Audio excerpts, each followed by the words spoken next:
How are you? Okay, how are you? Good. I'm doing all right. It's good to have you here. I'm just turning on the recording. So,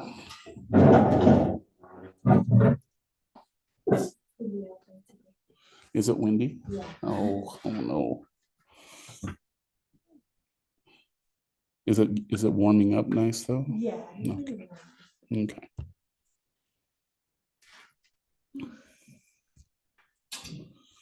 All right.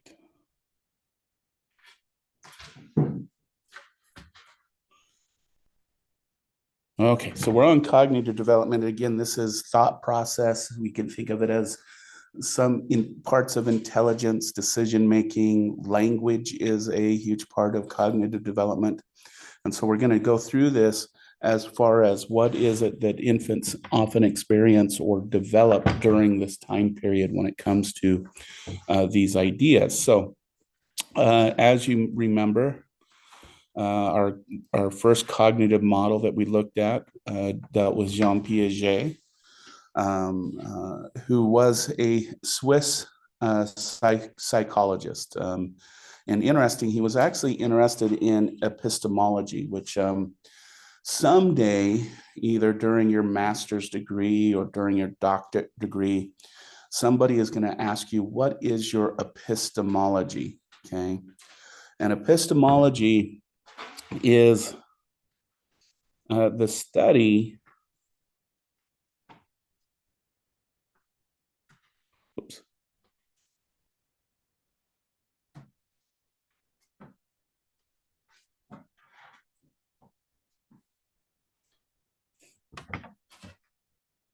Sorry, we have some people in the waiting room.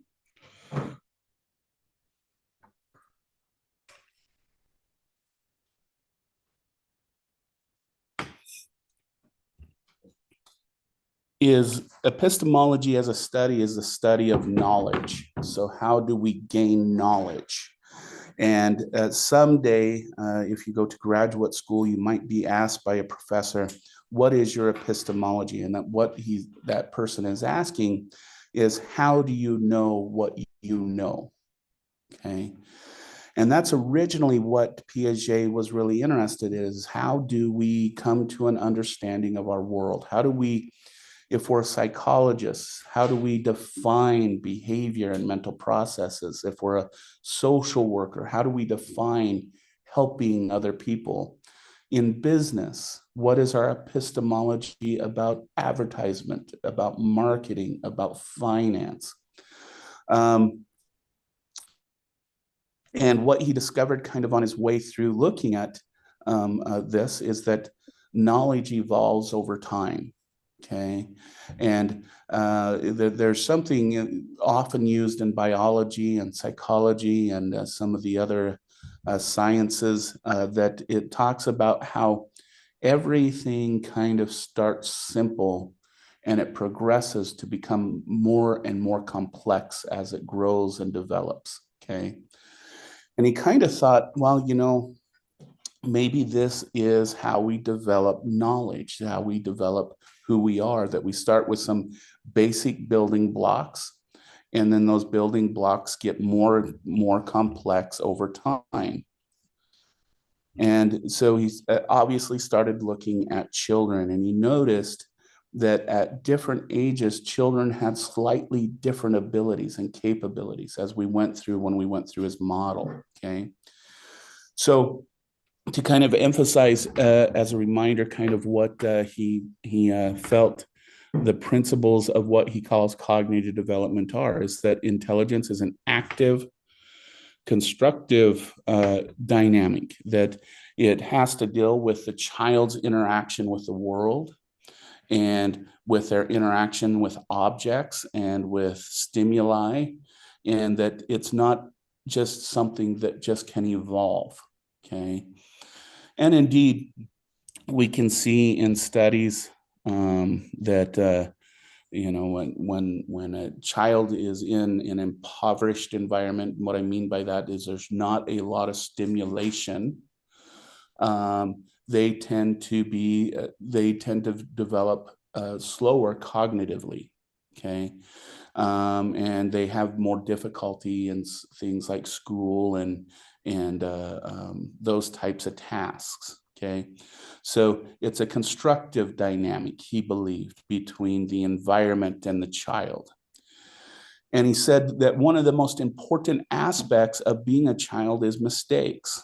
Okay, because it's only through mistakes that we make um, that we start to gain knowledge of what that object is. Okay, and if you remember, I think I mentioned this a couple weeks ago or something, where he believed that suffering is a part of childhood, that we have to suffer, we have to experience stress, we have to be able to make mistakes, and that the job of the parent is to make it so that exploration, those mistakes can occur in a healthy, constructive environment. Okay. And so he believed that stress is important. And as we talked about in the physical development component, yes, stress is important. A moderate amount of stress is important. But Stop it, Crystal. It's still weird. Okay. you can get excessive with stress, and you cannot provide enough. So it's that moderate level. What do people always say? Moderation is the way to health. So, and as children develop, the structures of their thinking changes, and their new modes of thoughts are based on earlier structures. So it's a building process. Okay. And what he believed is that these things we call knowledge, these things that are built, we build things on, are things we call schemas. Okay. And a schema is a framework that lets us organize concepts and objects and experiences. Okay. So we all have a schema for a cat and a schema for a dog. We recognize that they are very similar to each other, but there are obvious categorical differences. And when we look at, for example, breeds of dogs, there's small dogs, there's big dogs, there's differently shaped dogs. But what a schema allows us to do is have a basic representation of what a dog is, that when we interact with any type of dog, we recognize it in that category. Okay. So in this example, Annie learns what a dog is when she sees a cat. She calls it a dog, okay, in the beginning, until that differentiation starts to occur. And when we differentiate, it's because there's something that is a disequilibrium that occurs. So initially, a little child might call a cat a dog, but then she starts to hear barking versus meowing. And the differentiation between movements of each animal are so different that this creates a stress in the child that they then have to deal with. And what that leads to is a separate category, okay, in order to alleviate that stress. And so children organize information into schemas, okay, and categorize concepts and objects and experience. We can also accommodate to create equilibrium. Accommodation is when we bring in a new experience into an existing category. So in this example here, even though these puppy dogs look different from each other, they have enough similar to the general representation of a dog that they accommodate that information into their schema of what a dog is. So all of these become a representation of what is going to become the schema or the category of dog. Okay.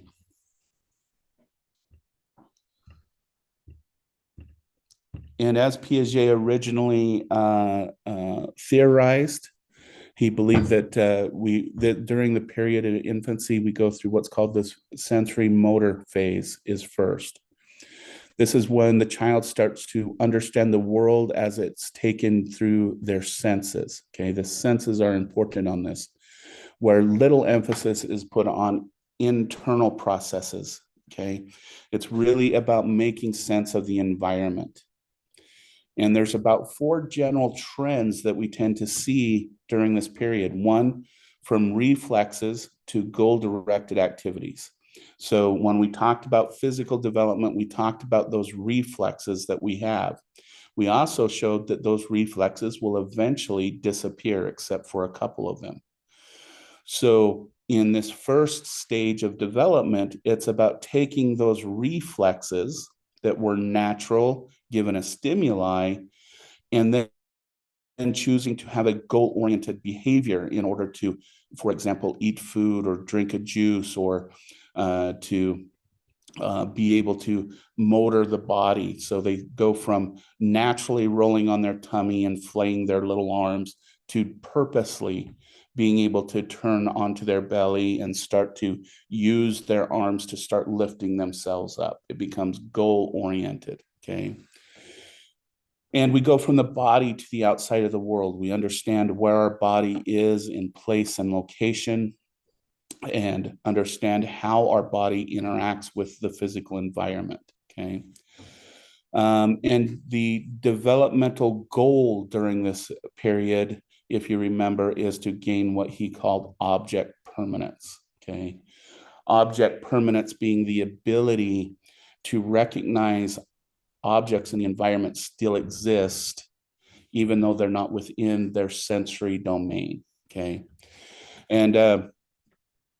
And then from motor action to mental representation is kind of the goal of this. So we go from motoring in the world to starting to symbolize. And if you remember, when we get to the early childhood stage, symbolization via language becomes really important. And we'll start talking about language during this infancy period as well. Okay. We actually went through that. All right. There's another kind of important aspect that was been developed. If you've watched, what is that Disney cartoon, Inside Out, I think it's called, and they start talking about core memories. It's kind of interesting because that idea of core memories developed out of research that suggests that we do have what are called core knowledges, core beliefs that exist that then we build upon. Okay, so core knowledge is things that we're basically born in with. That this is innate knowledge, and then experience then will mold these, if you want to think about it, into meaningful actions, meaningful memories. Okay. So, what are some core knowledges that we think we're born with? Well, one is called violation of expectations. Okay. And that can be represented with this experiment right here. Okay. Where if you present this to an infant, they'll just kind of stare at it and look at it and whatnot. But if you put it to where this should be impossible, you see this block right here, it's barely on top of the block that's below it. And if you know it, this block should fall, right? Well, what we have found is that infants understand gravity. They know this is impossible. Okay. And so this is violating their expectations. So they'll look at it longer. They'll kind of do that eye cringe thing we do when we don't understand something. They'll try and interact with it more because it's violating what their expectations are. Okay. And then as with that, knowledge of objects move as cohesive units. Um, it does not contact another object unless it's close to it. Knowledge of agency, people act purposely towards a goal is an innate knowledge. Knowledge within limits of numbers, and actually more current research suggests there's not many limits because infants are actually really good statisticians. If you're going to bet on who's going to win the Super Bowl, I would have your infant choose, not the stats on the team. You'll actually probably do better with the infant. Uh, Knowledge of spatial relationships is something we're born with. Okay. So now, when it comes to that idea of core memories, is when things violate or support these core knowledges, they tend to be mostly memorable. Okay. So when people celebrate our personal agency, who we are as a unique person, so we go and win a game, for example, that made everyone proud and happy, or we made some important milestone, we tend to gain those core memories that support the core knowledge that we're born with. Okay. And so that's kind of the idea behind these understandings. Okay. We also know that learning, so we have knowledge, which is based on our memory system. Okay. In psychology, learning is defined as a change in behavior. Okay. So whether we do something more or we do something less based upon experience. Okay. And we know that there's three types of learning that occurs. One is classical conditioning, which if you've taken Psych 101, you've probably heard of these. Classical conditioning is also known as associative learning. So we associate the smell of certain things with things that naturally taste good. As adults, we probably get a little bit hungry when we walk into the kitchen, and a little bit sleepy when we walk into our bedrooms, because we've associated natural responses like sleeping or eating with those places in our home. Okay. Operant conditioning is based on reward and punishment. So when we're rewarded or reinforced for something, we increase that behavior over time. When we're punished, we decrease it. Okay. And then imitation, which this has probably been one of the controversies in psychology, because a lot of developmental psychologists say humans don't really imitate behavior as we see in other species, because we're not actually equipped for imitation. And instead, the preference for this is what's called social learning. Okay. Imitation is an example of how let's say, a baby wolf is pre-wired to imitate mother's hunting behavior. Okay. They're not choosing to do what mom is doing.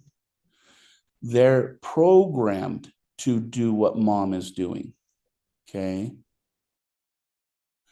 So that's imitation.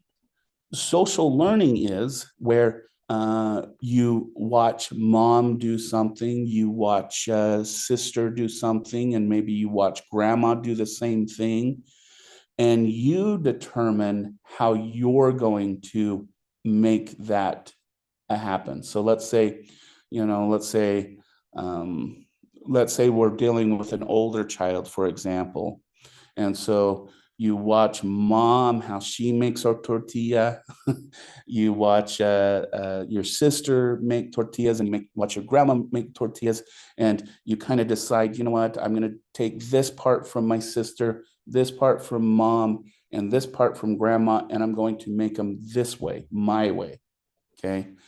That's more of what we're doing as human beings. And if you'll notice, infants aren't much different than that.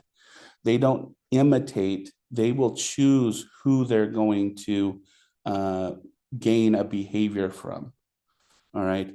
The whole debate, what baby's first words, is it going to be mom or dad? The truth is no matter how many times you say mom, mom, mom, or dad, dad, dad, the infant will choose which one it's going to say first. Okay. And that's kind of the difference between human beings, some primates, elephants, dolphins, and other species. Okay.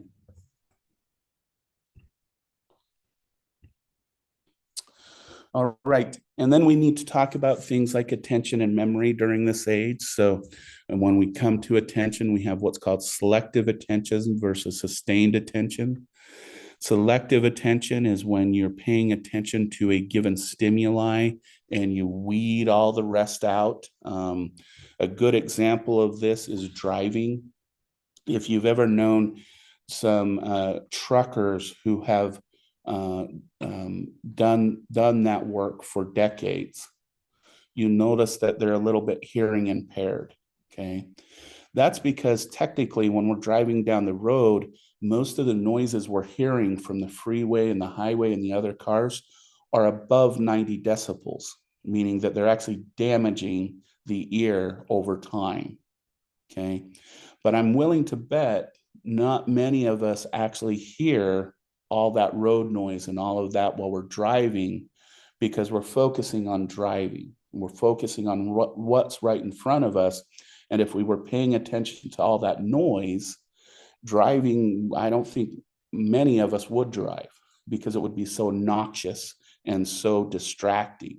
Okay. And so that's what's really selective attention is when we're focused on something right in front of us and we basically weed out everything that we can't. And that is actually one of the current theories of autism. Okay. It's called the overwhelming world theory or hypothesis, is that what we're finding is that children with severe autism don't have that filtering system. They're not able to filter out incoming stimuli. And so they're experiencing the world for what it is. Okay. And if you want to know what the world of a severely autistic child is, put yourself in a room with flashing lights, maybe blast country music from one corner, classical music from the other, heavy metal from the other, make it so it gets cold and warm and all of those, and you can't ignore any of that stimuli. That is what the current theory of autism is. And why it's a social disorder is if you then add affection, social affection on top of that, you've just quadrupled the stimulation of the child. Okay. And that's why they do the stemming behaviors and everything that we note. This is just making the point that selective attention is something that we are kind of born with, and we're attracted towards those things that we can control out and focus on. Okay. And then, of course, sustained attention is the ability to actually sit through this lecture and pay attention to the whole thing. I will tell you, human beings actually suck at sustained attention. If you think we're good at it, we're not. When we look at the average class lecture, for example, and this is why we record them, you take good notes and all of those things, is what most individuals remember out of a lecture is about 10 to 15 minutes out of every about 60 minutes of a class lecture. And if you doubt this, if you've ever heard a really good lecture and you're like, I want to go tell my family about this lecture and say it in the way that I heard it and the way that I remember it, and you go home and it sounds a lot different than what you heard in that lecture, it's because your memory system filled in some gaps so that you could remember that core knowledge that you got out of that class. So, but anyways, what is happening in the brain with sustained attention is you're focusing, for example, on this lecture, but the neurons that are focusing on this lecture burn out. So your brain has to retreat somewhere else for a few seconds and then come back to this lecture. So, and where do we retreat? We retreat to what's called the default network, which is the social area of our brain. So commonly you'll be listening to me lecture and you go, I wonder what I'm going to go do for lunch, or I wonder what my kids are doing. I wonder what, and we wonder about our social world, and then we can come back and pay attention to this again. And again, when we look at, for example, in the military, and they want military individuals to be on guard, they actually have different, about 5 or 6 objects that they will have them attend to separately. So they'll kind of scan in quadrants of 5 in order to kind of keep that sustained attention from them retreating back to that social brain that we have. So anyways, that's kind of a long explanation of attention, but what do infants capable of? Well, we know that they lack a good capacity for that controlled, sustained attention, okay? But they tend to be attracted to novelty, to newness, and respond to it less after being habituated to it. And so this is kind of one of those things that kind of develop over time in order to attend to things purposely. Remember what we said, we go from reflex to goal-oriented behavior, and this kind of meets that grounding. All right, what about memory? So we find that about 3 months of old, infants are able to remember up to 1 week. By about 18 months, we can remember up to about 13 weeks. And as a as I mentioned, we also have something called infantile amnesia. So where we sit, where we do these memory tasks is when they're at 3 months and 18 months. Okay. But we know infantile amnesia, for the majority of individuals, we don't remember anything before 2 years of age. Some people can, there's always variation. And there's some people who can't remember stuff from the age of 4 and down. Okay. And so this amnesia tends to be variable, but the average is about 2 years of age. Okay.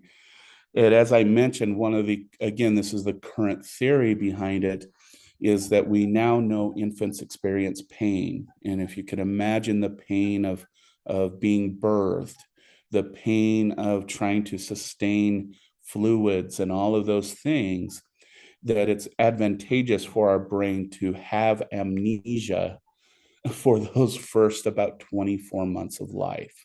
Okay. Other theories that also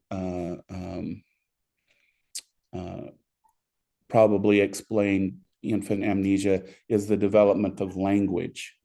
Normally, we don't have a strong language repertoire up until we start hitting 18 to 24 months, when we start to learn to talk and symbolize things. But if we don't have a symbol for something, then how do we have it in our memory to remember it? So the other theory is it's because of the development of language. And before 24 months, we really didn't have a language to symbolize objects and things in our environment. So those are some of the, again, I'm going to put this out there. There's theories, but is there any conclusive evidence of why human beings experience this? I'm going to say no. There's just theories. Okay.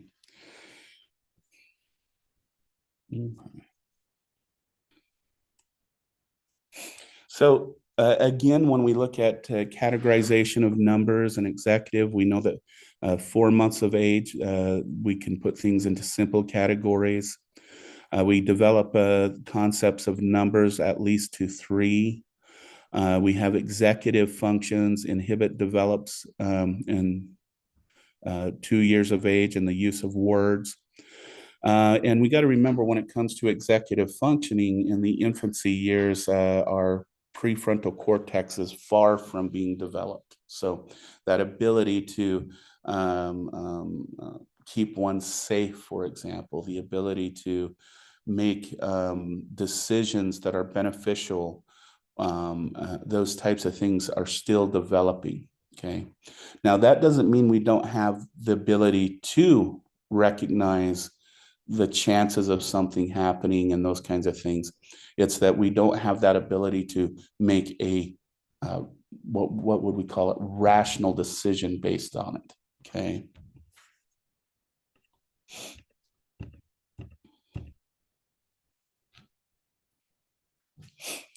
All right. And so yeah, let's get through this.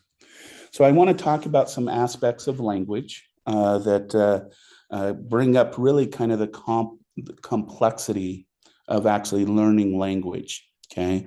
Because we got to take all of these into account when we're thinking about how language develops over time. Okay. So first of all, we got to connect phonology with a word. Okay. Phonology is the study of sound. And then syntax is a grammar of language. So being able to look at past tense and present tense. So play versus played, and being able to do those type of understandings of, am I doing this now or did I do it in the past? Okay. Semantics is the meaning of words. So in this example, knowing the difference between the sounds of nice jeans as far as your pants and nice genes as far as your genetics. Okay. And then pragmatics, the way we use language in a given social context. So when you're with your friends, you might say, hey, buddy, but in a more formal setting with your professor, you may say, good morning, professor, instead of good morning, buddy. And knowing which words, even though they both technically mean the same thing, which one to use in a given social context. Okay. So we've got a lot of work to do in the development of these things and understanding. Okay.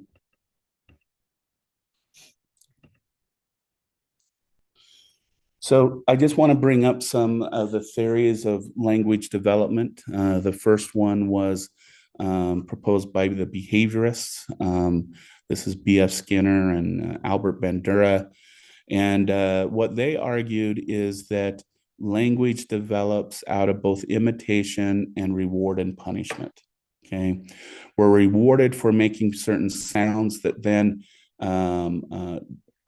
result in a meaningful word, and we're discouraged from saying things not proper. Okay. Now, there is for those who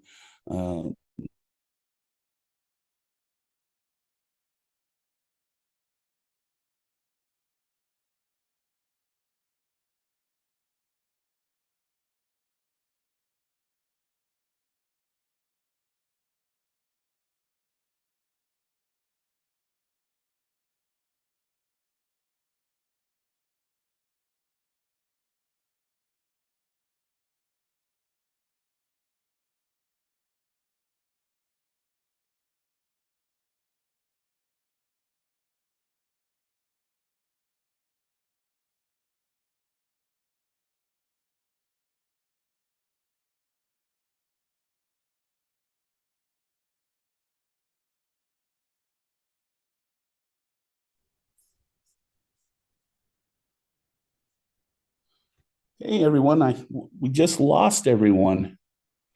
Sorry about that. The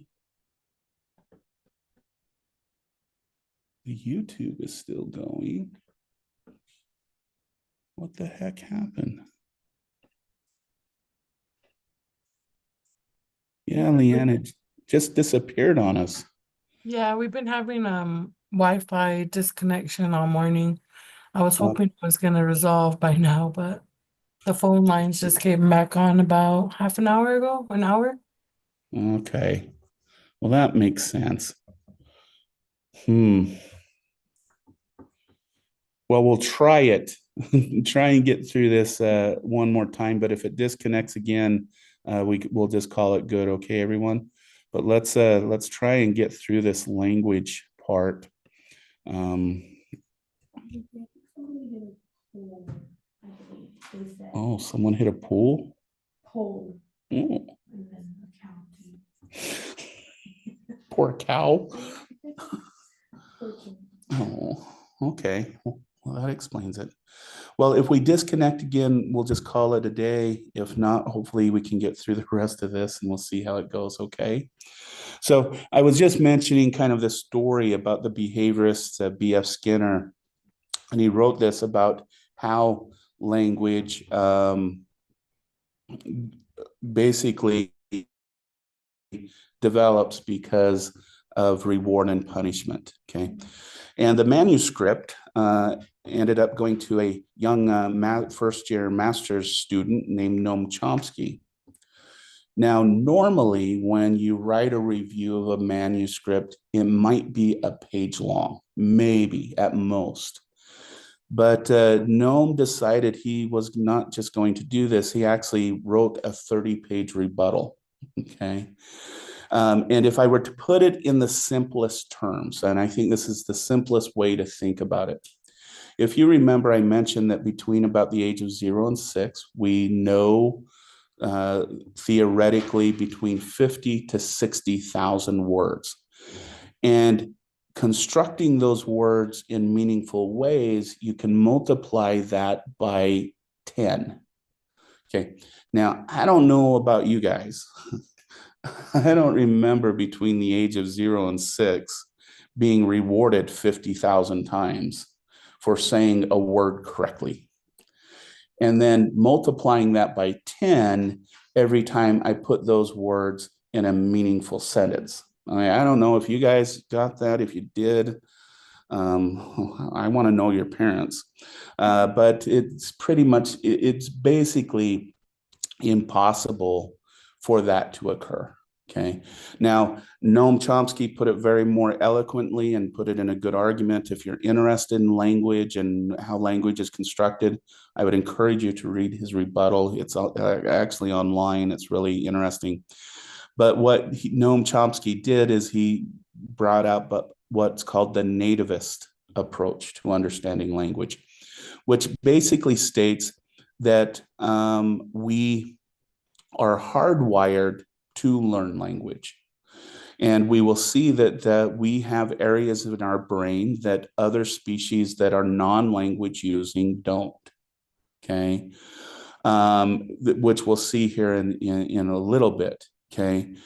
And what he's going to argue is that we're hardwired to understand grammar and language very similar. Okay. Irregardless of the language. Okay. Because what do all languages have in common? One, they have a single word that then, when combined with multiple words, provides a meaningful sentence. In every language, there's the common notion of, for example, cognitive constructs like mother and father and hero and villain.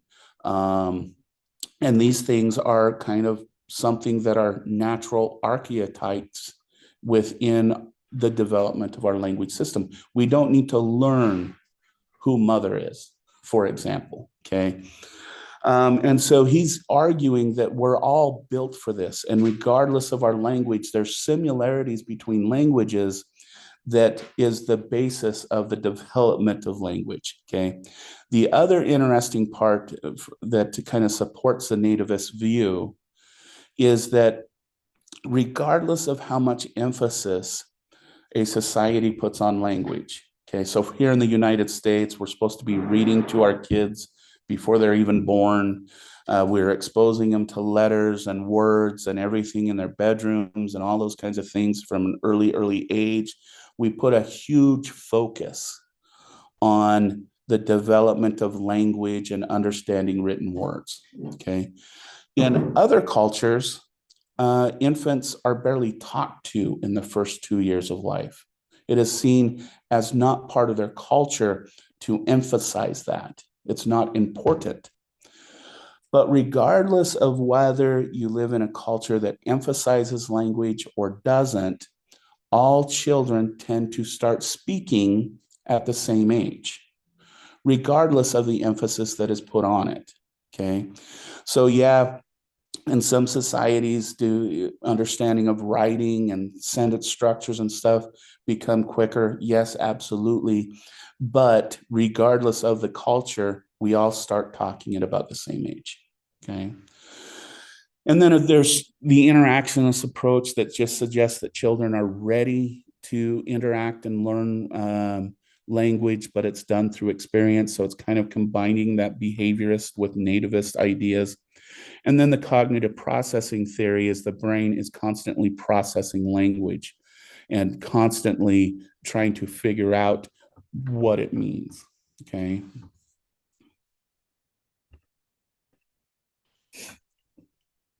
Okay, so I mentioned that we have some unique brain areas, whoops, that deal specifically with language. Okay. The first one is what's known as Broca's area. Broca's area. This involves speech production located near the motor centers of the brain. So this is what allows us to move our lips, our tongues, our air to create words. Okay.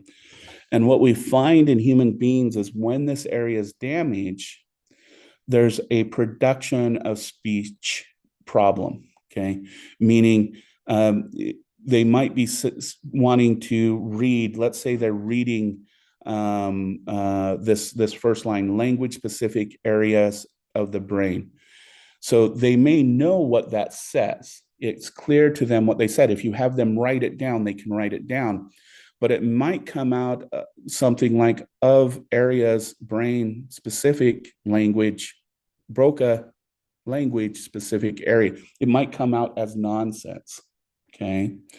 So this is the Broca's area. It has to do with motor production of speech. Okay. The other areas of the brain is we have the auditory center. So this is what's processing what we hear. And then we have Wernicke's area. Okay. This is understanding and creating meaning in speech. Okay. So this is what we create meaning of. Okay. And when this area is damaged, we have trouble making sense, but not trouble producing actual words. All right. So this is where we have the inability to create meaning out of what we hear, but we can speak very clearly. So if you ask a person to repeat what you just hear, so you say, please repeat this. Wernicke's area, understanding and creating meaning in speech. And the person with that damage will go, Wernicke's area, understanding and creating meaning in speech. And then you ask them, well, what does that mean? What did you just read? They will sit there and just stare at it. They can't produce the understanding of what they just heard and what they just stated. They can state it just fine, but they don't understand the meaning behind it. If that makes sense? So we have an area for creating meaning and giving meaning, and we have an area for the motor production of speech. Okay. All right. So let's talk about language development. Let's start with prenatal. Okay. A fetus can hear many things in utero. Infants prefer the sound of their mother's reading Cat in the Hat when they're heard her read it prenatally to the sound of her reading something else. Okay. So we know that infants can hear.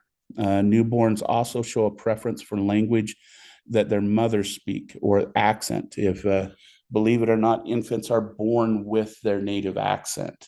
It's not something that has to be learned via experience, excuse me. Whoops.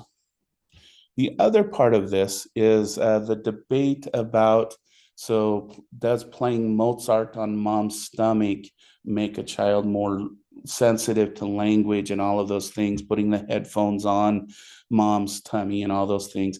Does that affect a child?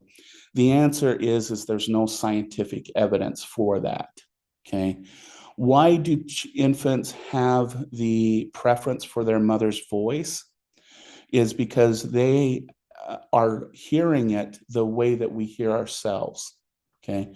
We don't hear ourselves via sound waves. So if you've ever recorded yourself, right, and then you play it back and it sounds different than what you heard you say, ever experienced that?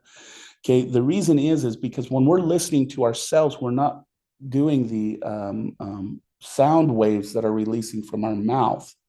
We're hearing the vibrations in our jaw. And it's those vibrations in the jaw that stimulate the hairs in our ear that creates our understanding of our voice. Okay. So it's not a sound wave, it is actually vibrations from our jaw. That's how we hear ourselves. Well, infants are hearing mom that same way. They're hearing it from an internal sense. So they're hearing it through vibrations through mom's jaw, but not by sound wave. Okay. And so when you're producing sound wave, is the infant actually hearing it? No, because it's going through all of these different mm, body parts mom has before it even gets to the infant. Okay. So just this kind of state on, can infants hear? Yeah, but it's very muffled. It's very, but when they hear mom talking, because of the vibrations in her jaw and everything and her vocal cord, the infant can hear mom very clearly. Anything else sounds just real muffled. Okay.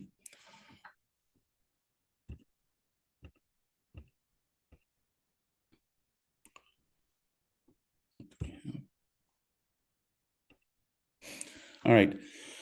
So let's talk about how we then develop into words. So of course, our first reflex is crying.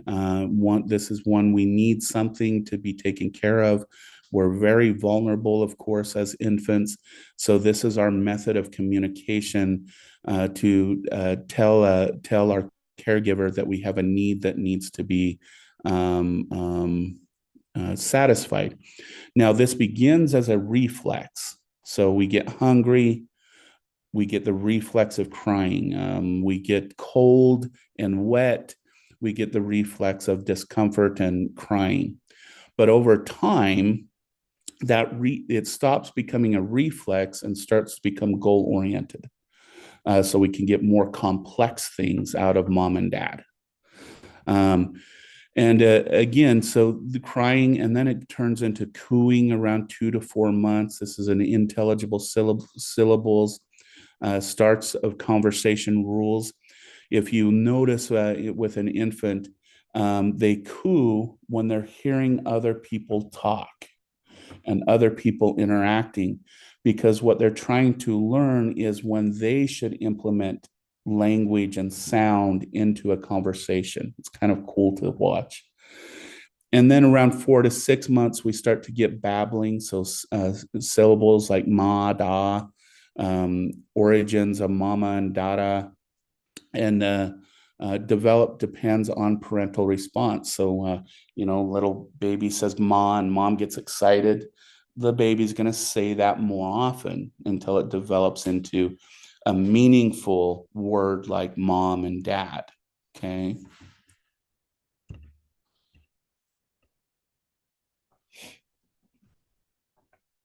So I had mentioned babies under about 6 months of age can distinguish sounds made in all languages. Okay.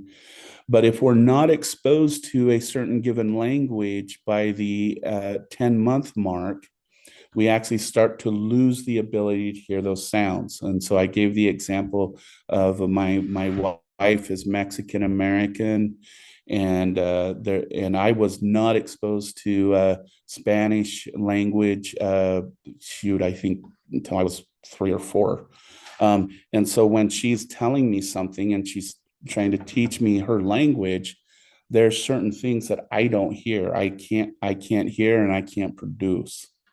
And sometimes that's very frustrating, but it's an example of that we're pre-wired to actually learn any language we're exposed to, which is fascinating. But those languages we don't hear, those are going to kind of lose sound to us so that we can develop our given language. Okay. Um,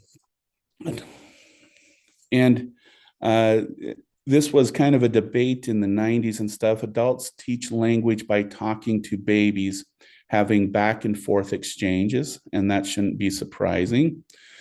But there's something we do that's called child directed speech. Okay.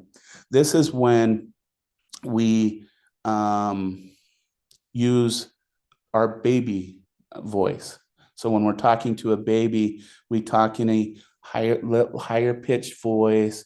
And what we usually do is, and the reason behind this is we start a word in high pitch and then soften it and end it with a high pitch. Okay.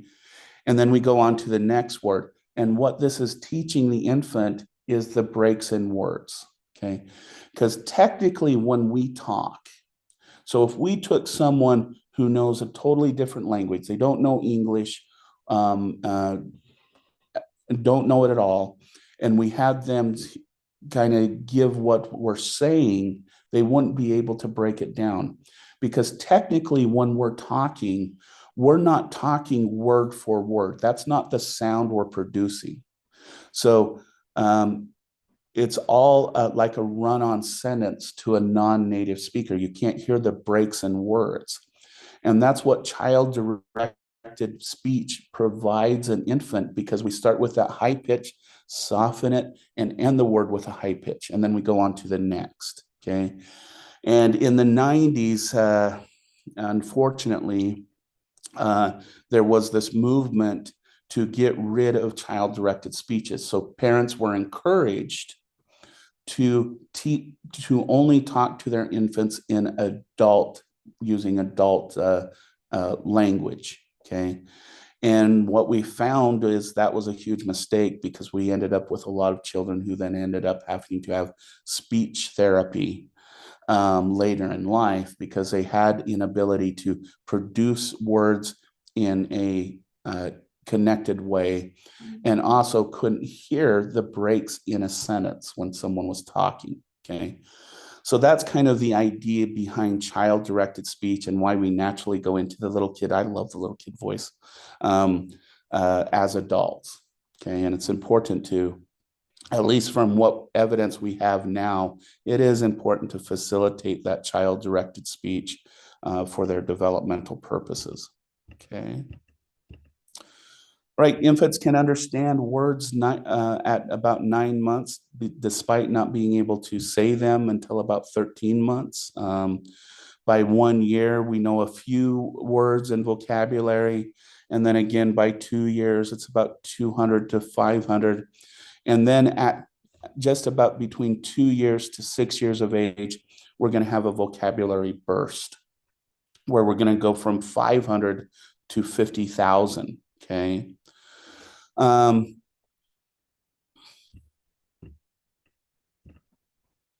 We're going to kind of skip these part. Okay. All right. These other parts we're actually going to talk about when we get into early childhood more, just so you know why I'm skipping these. When we get into the early childhood age. Let's talk about, so what are some risks to cognitive development? And we'll end with this today. Well, we know that their intellectual disabilities can be caused from genetic conditions. So, for example, with Down syndromes and Fragile X syndromes can create some disability in this area.